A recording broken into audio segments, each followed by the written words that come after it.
Hello, and thank you for tuning in to this presentation of the 24-25 school year budget. I have a couple of targets that we want to hit for this presentation. The first is to review some of Avon's processes and values that we follow in order to make an informed budget presentation to the community. Next, we'll review from a high level the revenues and expenditures that'll make up the school budget. And lastly, we'll share some of our budget aspirations, the things that we are hoping to accomplish with the 24-25 school year budget. Just a reminder about the typical budget process. It starts with rolling over the budget, like what would it cost to do next year, exactly what it is that we're doing this year. It goes from there, it goes into a series of informational presentations from a number of departments. Somewhere along that timeline, we get a proposal from the executive office or the governor's office on an initial proposal. That typically kicks off some advocacy and some of the legislative processes between the different houses of government. That's been a very active process this year. The governor's proposal in early January was much lower than had been projected in December and November. So there was quite a bit of advocacy that had to take place. As all of this is happening, we're clarifying costs, we're communicating and prioritizing, we're advocating with our legislative officials. We're also looking for efficiencies, and we're trying to discuss possibilities of ways to make our school even better. Once the budget is adopted, we then know our Avon school budget, and we move forward with this type of information sharing. There'll be a budget hearing and then a budget vote that'll take place next week on the 21st. To make some of these decisions, the Board of Education follows 6 basic principles. We try to annually respond to need. We try to look to align our resources with the goals of the things that we're trying to accomplish. We want to keep cuts, if necessary, away from student learning and people as best we can. We want to understand the future implications of the budget decisions we make today. And as hard as it can be, we want to definitely try to keep moving forward. We want to continuously try to improve, and we want to value the support that we feel from the community, with the community being all stakeholders in the learning community, from students to teachers to the parents to the community at large, all of the folks who make up the proud district of the Avon Central School District. A couple of things unique to this budget are that we have a couple of additional mandates to address. So I want to talk about briefly the mandates. I also want to hit upon foundation aid and the executive proposal. So the mandates, 2 specific ones that are impacting this year's budget. One is the mandate that we address our name and imagery. We have gone through a process so far that has led to the River Hawks, and in the coming weeks, students and staff will be voting on the actual logo design that are being proposed. So will be a costly endeavor. We have to take a look at addressing several spaces, and there'll be more about that in the budget process a little bit later. We also have on the table a zero emission school bus requirement that in 27-28, all school districts are required to stop purchasing gas and diesel buses and start purchasing zero emission school buses, with the idea that by 2035-36, that the entire fleet would be phased into zero emission. We are in the midst of studying that. It's a very significant ask of school districts around the state. And so we are part of an RFP within our BOCES that's taking a look at the full feasibility of doing such a project. But it'll be a significant endeavor for the district to tackle. And then lastly, I want to briefly touch upon the executive proposal, in which her original proposal for Avon was that we would receive less in foundation aid for the coming year than we actually received this year. And there's a whole history to foundation aid that I want to touch upon. So where do the revenues come from? The revenues that help to operate a school come from 3 primary sources: New York State school aid, the tax levy within the local community, and then other sources such as pilots and reserves that the district may have access to. A brief overview of the history of these revenues and how they've impacted Avon. You can see, starting on the left, the 22-23 school year, going to the right, the 24-25 proposed school year. Just a quick touch upon these graphs.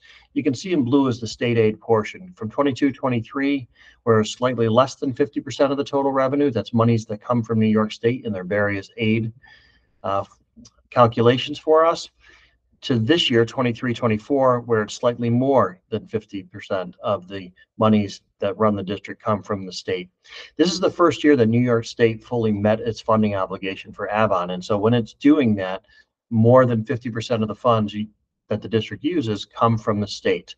The problem is that if you move to the 24-25 proposed year, you can see that the proportion of our overall budget has dipped back below 50% coming from New York State.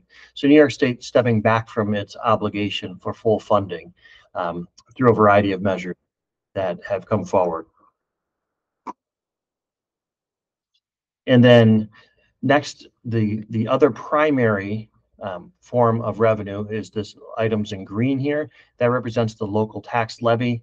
And you can see that in the 23-24 school year, when New York State fully met its obligation, if you come down here to the 23-24 school year, you can see that the allowable tax cap calculation was significantly higher than what the district actually proposed as the levy.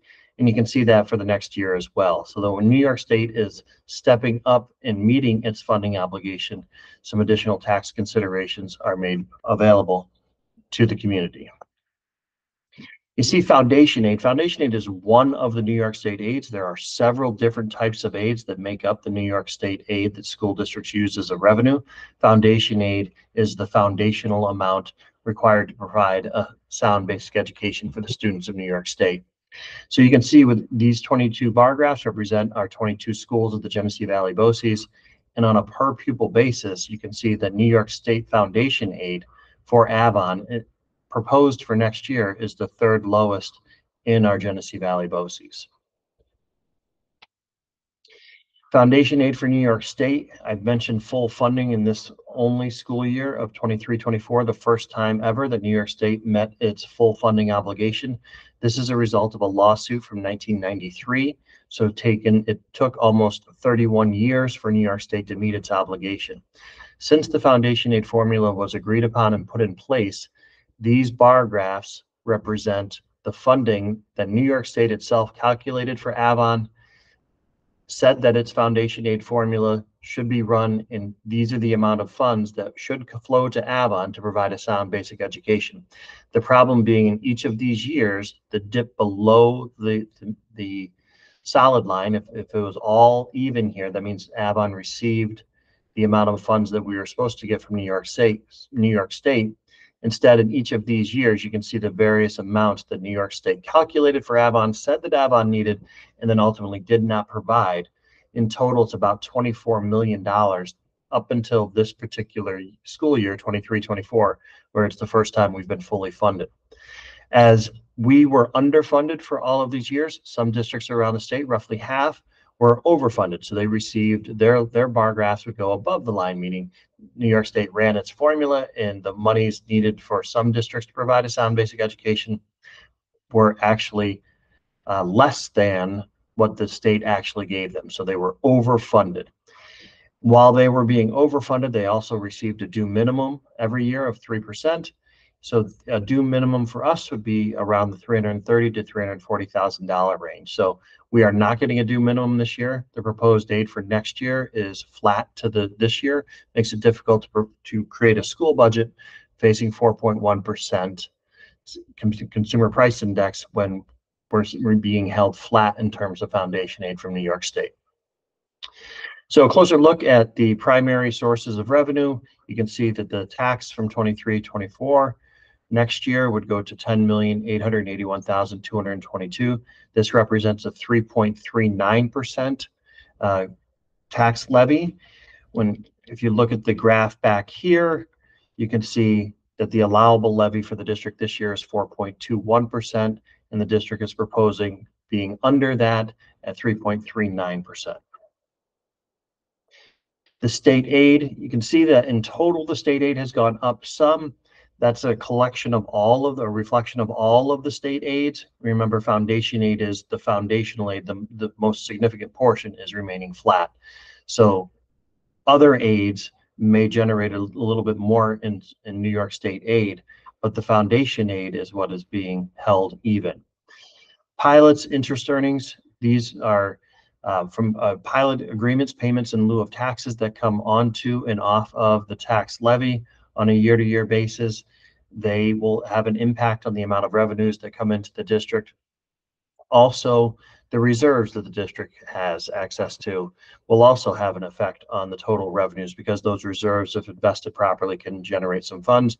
The markets have done well this past year, so there is a little bit of additional revenue coming in through the reserves and the investments there. And then looking to next year for the appropriated fund balance. And then in order to fully balance the budget, we will have to make use of reserves. These will be some of the unrestricted reserves that we will use to help balance the budget as a revenue source this year. So where is the money going this year? So if you take a look at the operation of schools, you can see that salaries, benefits, and health insurances make up quite a bit. And in our district, it's about 68% of the total cost is related to the folks who work here. We're very much a people business in terms of our staff and students that we serve. We have several contracts with BOCES for a variety of services and program needs for students. And then looking at our debt service this year as we move into the first year of an additional capital project. And you can see that accounts for the increase in expenses for the coming year. So a closer look at the breakdown of every dollar. Of every dollar we anticipate spending, about 46 cents goes to salaries, about 9 cents goes to benefits. Health insurance itself is about 12 cents of every dollar. The BOCES programming that we utilize, whether it's for student services or management services that help us to run the district, is about 10 cents on the dollar. Our debt service for the coming year will be about 8 cents on the dollar, and then other contractual supplies will be about 15 cents on the dollar. This is up a little bit, and that's largely because of the mandate related to name and imagery, that where we're required to expend some additional funds to address name and imagery regulation from the New York State Education Department.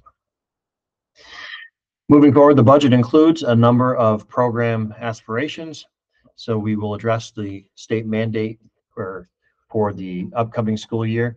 When it's referred to as a cash project, that means we have to expend some funds for capital improvements. That will be to address the high school gym and the athletic stadium turf in order to update the imagery in those spaces. A capital outlay project, we do a capital outlay project of up to $100,000 every year. We're proposing that we continue doing LED lighting in the middle school and high school. By continuing to do this work, we will be able to recoup about 87 cents of every dollar that we spend through New York State Capital Improvement Aid. And we're also eligible currently for some rebates through our power provider. A New York State mandate will also require us to address athletic uniforms. In over 2 years, we anticipate about $75,000 of cost to replace all of the update the name and imagery for the athletic uniforms. By spreading that over 2 years, we're looking to lower the impact of each of those years. As we look forward to the coming school year, we have some staffing aspirations. We are recouping to help balance the budget through attrition. We have 3 positions where we do not currently have staff members in, and it does not look like there'll be a need for next year. They are a teacher aide, a teaching assistant, and a classroom teacher position who is on special assignment to help with the integration of technology. To help offset some of those losses, we are looking to augment some of our tech support through BOCES, through an IT service for an additional network technician. And then we plan to move 1 payroll clerk from 7.5 hours a day to 8 hours per day. In terms of student programming, we have some significant upgrades to student programming. The biggest one that I want to talk about is ELA. We are completely addressing our UPK to grade 6 all the way up through grade 8, where we're creating some consistencies and cohesion between the ELA programs. They're going to be paid for out of carryover funds from a federal grant. And then we are also, a new initiative from the Board of Education is to help take a look at some of the student supply needs, whether it's fiscal stress or sometimes financial stress. The school district is going to take on providing some of the basic supplies needed. That's a new initiative from our Board of Education. More information about that will be shared from building principals. And then if we can manage it through BOCES so that it becomes an aidable expense, then we are looking to add some strength and conditioning training specifically for our students in phys ed programs, health programs, and athletic programs. Anything that's listed here in italics, you can see that means that by doing it the way that we're doing it, we're hopefully helping to offset the long-term legacy costs because we'll generate some aid either through BOCES or through capital planning that'll help create revenues in the future coming back to the school to help offset some of the cost outlay up front. Really unique conditions this year in terms of the name and imagery update, the school bus emission update. We have a capital project coming in, so we're going to have some additional furniture needs. Flat foundation aid is quite unique, all in the face of rising costs. And as I mentioned, the zero emission school buses. In total, as we look across the impact of this budget, if we look across the home values, Basic Star and Enhanced Star over the last couple of years, we anticipate that a home value of approximately $220,000 would be about $12.56 a month, and a home value of approximately $176,000 would be about $10.21 a month for the Star. For Enhanced Star, the home value of $176,300 would cost an additional $9.37 a month.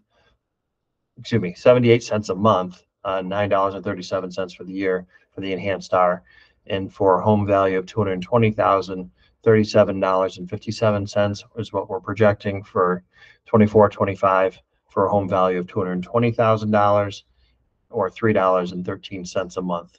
Quick disclaimer, some of the taxing rates are across multiple district municipalities, even though it's one school district.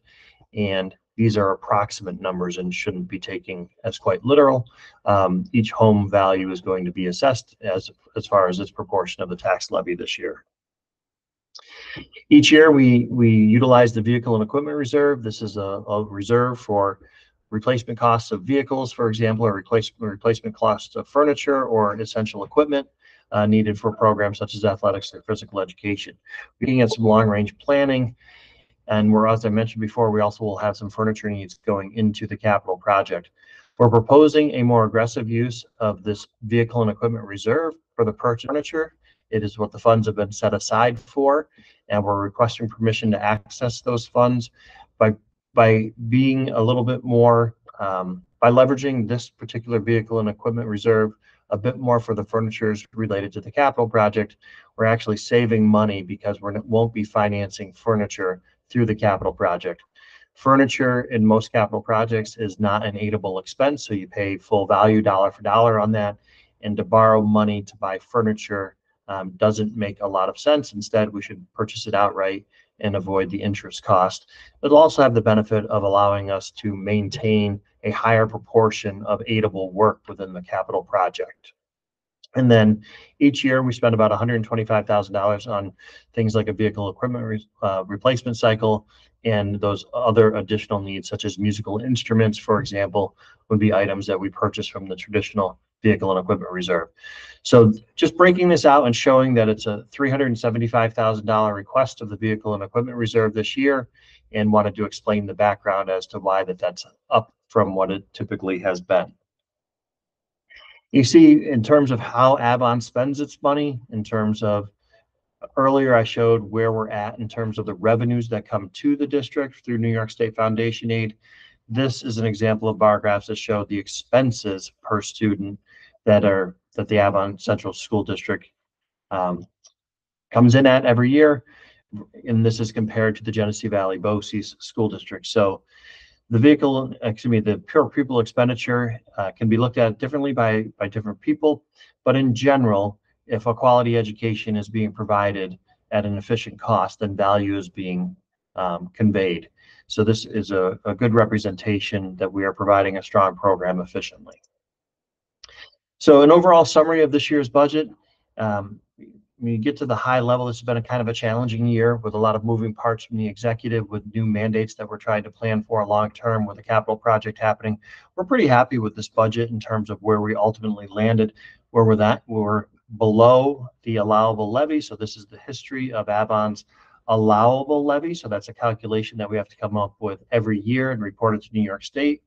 It is the level of tax that could be levied by the district in order to meet its financial obligations. It looks at financial factors within the community and comes up with an allowable levy that projects what the school district should access in terms of a tax levy.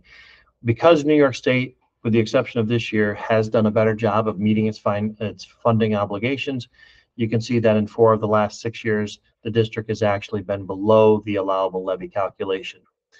Within the budget, as I mentioned, those numbers in the expenditures of looking at the items in italics, we've done, I think, a pretty responsible job of looking at short-term costs versus the legacy costs, and trying to mitigate long-term expenses as best we can by doing things in ways that will generate aid from either BOCES or from New York State in terms of capital planning. We're trying to advance our goals. We're taking a pretty significant look at our ELA program, really a foundational education and learning program that we're going to be addressing next year. We're being responsible. We're looking at every position as they come open to assess how it's helping us to drive forward. And that, again, is one of those Board of Education goals in terms of making sure that our resources are being aligned to our goals. And as I mentioned before, we will once again be at or below the levy. Avon has never pursued has never asked for a supermajority to exceed the allowable levy calculation limit. There are 5 total propositions on this year's ballot. The first is the overall spending limit of $25,543,894.